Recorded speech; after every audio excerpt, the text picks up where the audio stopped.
योगी आदित्यनाथ प्रधानमंत्री मोदी को जन्मदिन की बधाई दे रहे हैं। आपको सीधा लिए चलते हैं। आजादी के बाद पहली बार बिना भेदभाव के शासन की योजनाओं का लाभ समाज के प्रत्येक तबके तक पहुंचना, अपनी अभिनव योजनाओं के माध्यम से गांव, गरीब, किसान, नौजवान, महिलाएं और युवाओं के लिए जो अनेक कार्यक्रम पिछले 9-9.5 वर्ष के अंदर प्रारंभ हुए हैं,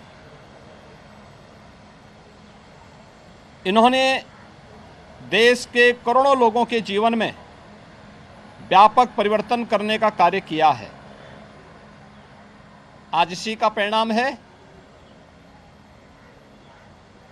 कि भारत के अंदर 140 करोड़ जनमानस के मन में जहां एक नया आत्मविश्वास भरा है, तो वैश्विक मंच पर भी भारत की प्रतिष्ठा बढ़ने के साथ ही भारत को आज आम भारत के नागरिकों के प्रति भी एक सम्मान का भाव दुनिया के अंदर देखने को मिला है। अनेक योजनाएं पहली बार हुआ है कि किसान और कृषि ये किसी शासन के एजेंडे की प्राथमिक सूची में आए हों। ये पहली बार हुआ है जब युवाओं के लिए न केवल रोजगार बल्कि उनके स्वतः रोजगार के साथ साथ अनेक ऐसे कार्यक्रम स्कूली जीवन से ही नेशनल एजुकेशन पॉलिसी हो या फिर digital India, startup India, stand up India, PM मुद्रा की योजनाएं, बेटियों और महिलाओं के लिए भी अनेक प्रकार के कार्यक्रम, बेटी बचाओ बेटी पढ़ाओ से लेकर के इन कार्यक्रमों ने उनके जीवन में व्यापक परिवर्तन करके एक नया आत्मविश्वास भरा है। पहली बार देश के अंदर अपनी विरासत के प्रति गौरव की अनुभूति होते हुए भी देखा है। पिछले 9 वर्ष के अंदर भारतवासियों ने योग को वैश्विक मान्यता मिलना, आयुष को इस सदी की सबसे बड़ी महामारी के दौरान